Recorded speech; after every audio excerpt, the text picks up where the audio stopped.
the seclusion of the adept. Before the voice can speak in the presence of the masters, it must have lost the power to wound. Those who give a merely passing and superficial attention to the subject of occultism and their name is legion constantly inquire why, if adepts in life exist, they do not appear in the world and show their power. That the chief body of these wise ones should be understood to dwell beyond the fastnesses of the Himalayas, appears to be sufficient proof that they are only figures of straw. Otherwise, why place them so far off? Unfortunately, nature has done this and not personal choice or arrangement. There are certain spots on the earth where the advance of civilization is unfelt, and the 19th century fever is kept at bay. In these favored places there is always time, always opportunity, for the realities of life they are not crowded out by the doings of an inchoate, money-loving, pleasure-seeking society. While there are adepts upon the earth must reserve to them places of seclusion. This is a fact in nature which is only an external expression of a profound fact in supernature. The demand of the neophyte remains unheard until the voice in which it is uttered has lost the power to wound. This is because the divine astral life 10 is a place in which order reigns,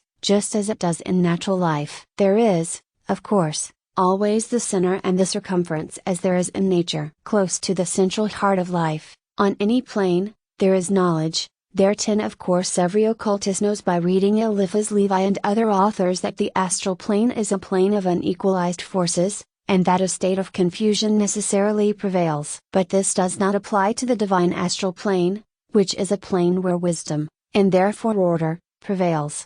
Order reigns completely and chaos makes dim and confused at the outer margin of the circle. In fact, life in every form bears a more or less strong resemblance to a philosophic school. There are always the devotees of knowledge who forget their own lives in their pursuit of it. There are always the flippant crowd who come and go of such. Epictetus said that it was as easy to teach them philosophy as to eat custard with a fork. The same state exists in the superastral life, and the adept has an even deeper and more profound seclusion there in which to dwell. This place of retreat is so safe, so sheltered, that no sound which has discord in it can reach his ears. Why should this be, will be asked at once, if he is a being of such great powers as those say who believe in existence? The answer seems very apparent. He serves humanity and identifies himself with the whole world. He is ready to make a vicarious sacrifice for it at any moment by living, not by dying for it. Why should he not die for it? Because he is part of the great whole,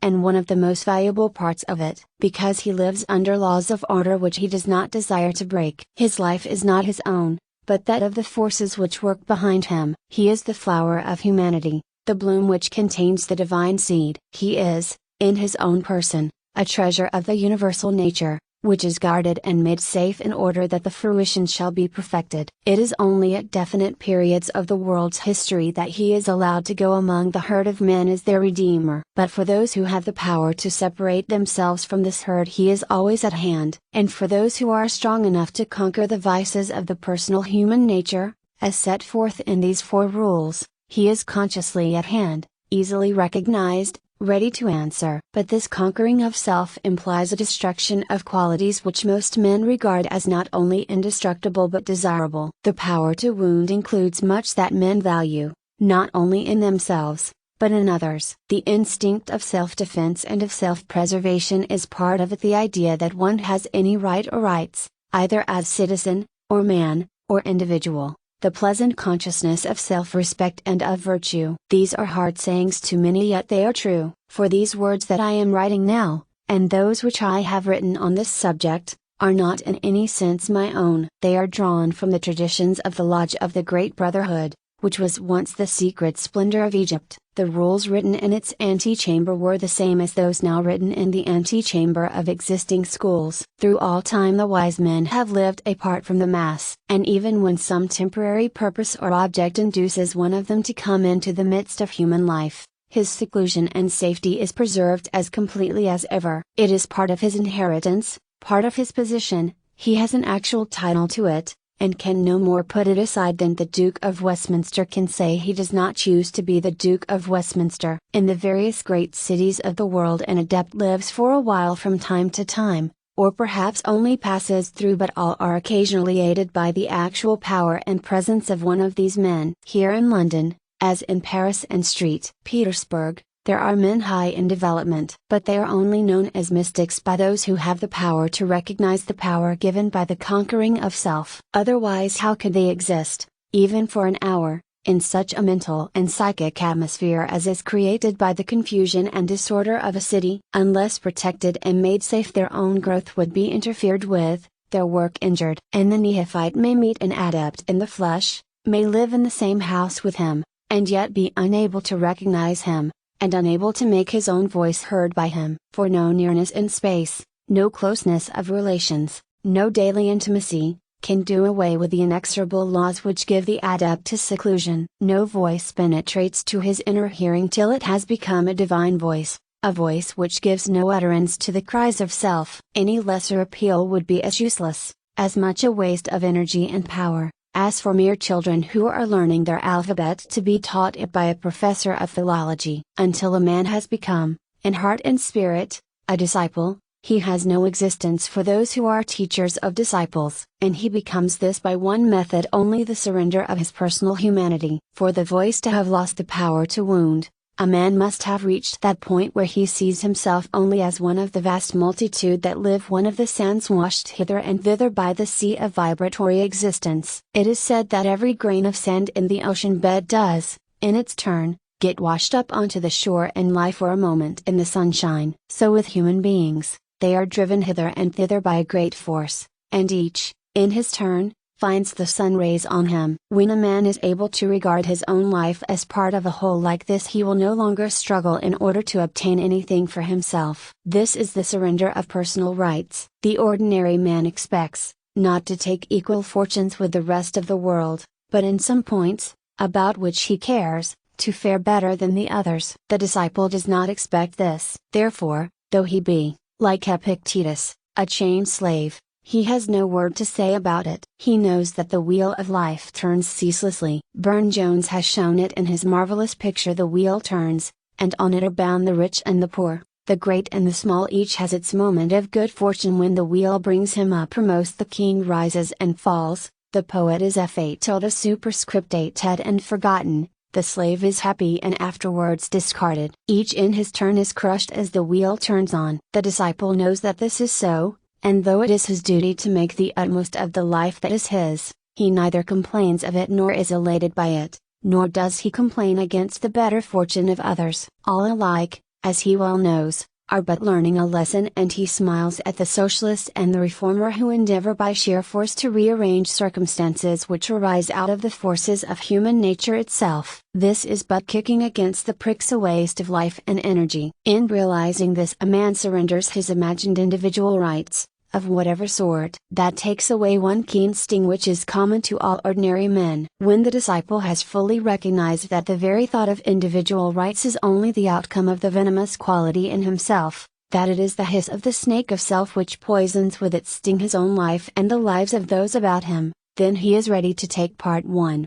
A yearly ceremony which is open to all neophytes who are prepared for it. All weapons of defense and offense are given up, all weapons of mind and heart, and brain, and spirit. Never again can another man be regarded as a person who can be criticized or condemned. Never again can the neophyte raise his voice in self-defense or excuse. From that ceremony he turns into the world as helpless, as unprotected, as a newborn child. That, indeed, is what he is. He has begun to be born again onto the higher plane of life, that breezy and well-lit plateau from whence the eyes see intelligently and regard the world with a new insight. I have said, a little way back, that after parting with the sense of individual rights, the disciple must part also with the sense of self-respect and of virtue. This may sound a terrible doctrine, yet all occultists know well that it is not a doctrine, but a fact. He who thinks himself holier than another, he who has any pride in his own exemption from vice or folly,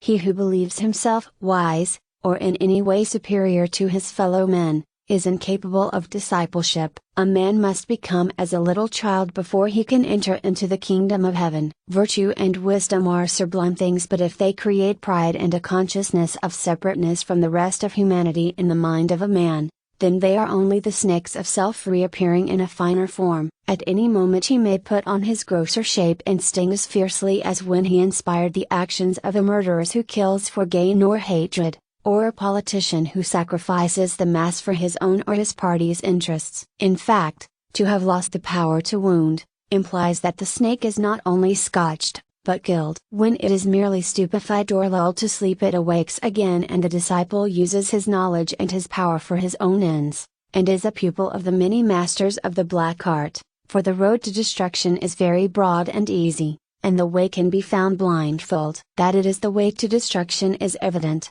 for when a man begins to live for self he narrows his horizon steadily till at last the fierce striving inwards leaves him but the space of a pin's head to dwell in. We have all seen this phenomenon occur in ordinary life. A man who becomes selfish isolates himself, grows less interesting and less agreeable to others. The sight is an awful one, and people shrink from a very selfish person at last, as from a beast of prey. How much more awful is it when it occurs on the more advanced plane of life, with the added powers of knowledge, and through the greater sweep of successive incarnations. Therefore I say, pause and think well upon the threshold. For if the demand of the neophyte is made without the complete purification, it will not penetrate the seclusion of the divine adept, but will evoke the terrible forces which attend upon the black side of our human nature. Before the soul can stand in the presence of the masters, its feet must be washed in the blood of the heart. The word soul, as used here, means the divine soul, or starry spirit. To be able to stand is to have confidence, and to have confidence means that the disciple is sure of himself,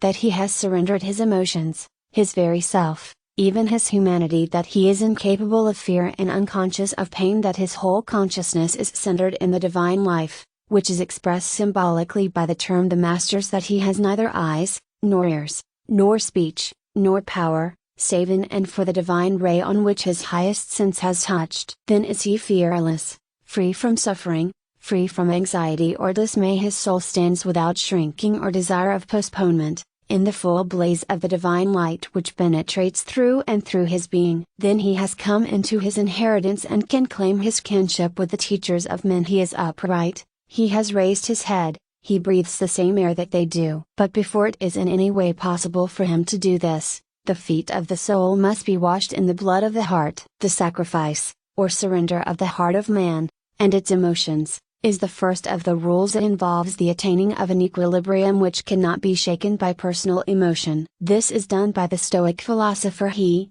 too, stands aside and looks equably upon his own sufferings, as well as on those of others. In the same way that tears in the language of occultists expresses the soul of emotion, not its material appearance, so blood expresses, not that blood which is an essential of physical life, but the vital creative principle in man's nature, which drives him into human life in order to experience pain and pleasure, joy and sorrow. When he has let the blood flow from the heart, he stands before the masters as a pure spirit which no longer wishes to incarnate for the sake of emotion and experience. Through great cycles of time, successive incarnations in gross matter may yet be his lot, but he no longer desires them. The crude wish to live has departed from him. When he takes upon him man's form in the flesh, he does it in the pursuit of a divine object, to accomplish the work of the masters, and for no other end. He looks neither for pleasure nor pain, asks for no heaven, and fears no hell, yet he has entered upon a great inheritance which is not so much a compensation for these things surrendered,